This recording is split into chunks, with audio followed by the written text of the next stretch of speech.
Boruto 2 Blue Vortex Chapter 14 left the fandom questioning Shikamaru's actions on letting Boruto escape, but more so trusting Mitsuki to take the code to Boruto and unlocking his handcuff. From the surface level, this move really doesn't make sense because Mitsuki shouldn't be the go-to person for helping Boruto escape.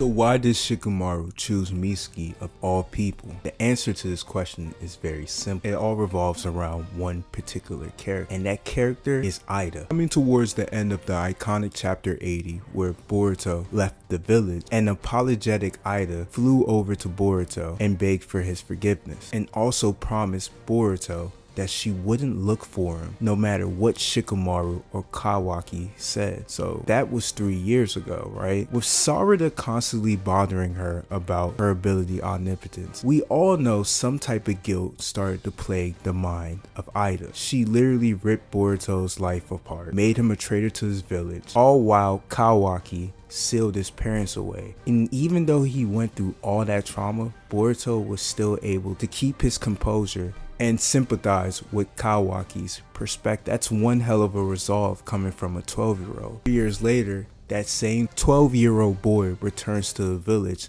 still standing on his resolve, his vow that he made to return to the village, protect his friends and family, and knock some sense into his stubborn brother. It's only right that the amount of respect that Ida has for Boruto would eventually surpass the amount of love she has for Kawaki, the blind love that she has for Kawaki. The reason why I call it blind love because it's obvious that Kawaki only cares about Lord Seventh and his baseless ambition of killing the Otsutsuki clan members, meaning his brother. Kawaki's incapable of showing love and compassion to anybody else, and you can blame that on his experience with Jigen and all the abuse that he was put through. But at the end of the day, Kawaki still walks around like he's a vase missing a piece, and everything that gets poured into him eventually always comes out. So are we surprised that he treats Ida and Mitsuki like trash? How long would you allow somebody to treat you like that? Since the introduction of Mitsuki's dynamic with Kawaki, Mitsuki was already questioning if Kawaki was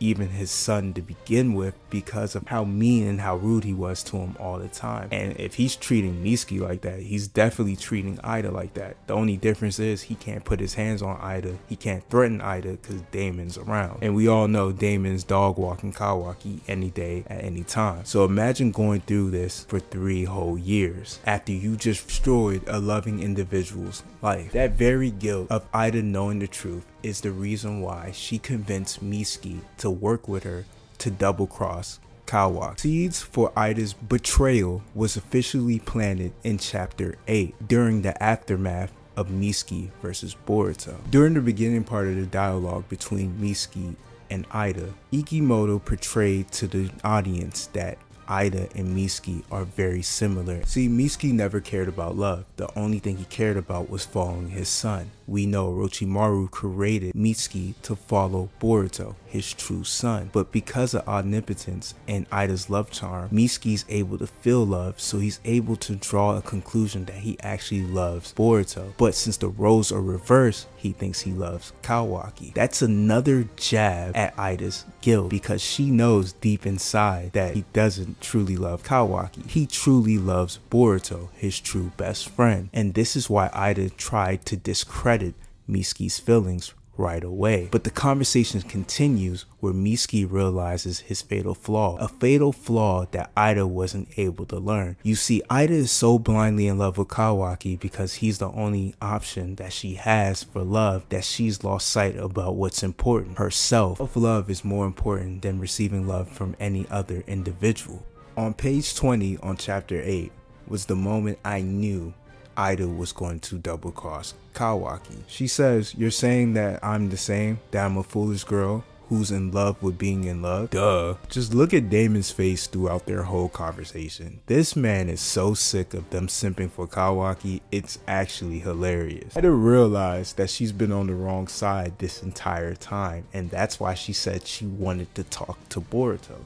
But in order for her to talk to Boruto, Boruto can't die. Not just yet. Ida believes if she talks to Boruto, she'll be able to get the insight she needs to move on from Kawaki and get on the right side to help him save the world. I mean, her life is in danger, and when Kawaki found out her life was in danger, the man didn't care. If Boruto finds out, he's going to protect her like he protects everyone that he calls a friend. I also believe the chef kiss about this whole situation is that anytime that Daemon is always the one questioning Kawaki about what's going to happen when the truth comes out. And again in chapter 14, Daemon asks the same question while sitting at the table with Ida and Kawaki. Off screen, Ida and Mitsuki both agreed to help her get in contact with Boruto so they can talk.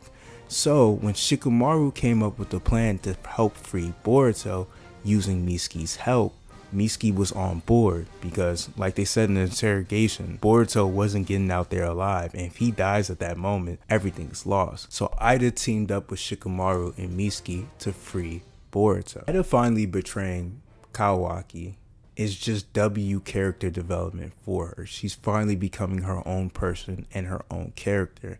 And it's also important because she knows the truth about Naruto being alive. So if she's able to relay this information, this will buy Boruto some more time and some more allies to fight against the Senju. The only issue is they're creating a brand new villain, the final villain of the series, which is Kawaki. Kawaki's villain arc is about to start in the next couple of chapters. And I already know who his new team is going to be. And after that interview with Ikimoto in France and the statements that he made about Kawaki's character, it's obvious the route this whole story is about to go down. And it's going to trip a lot of people up. Not me though. Like I said, I made a video in the past and I got cooked in the comments because they said it didn't make sense, but it makes sense now and I got a video coming. But that's the end of this video. Like, comment, and subscribe. Let me know what you guys think down in the comments, and I'm out.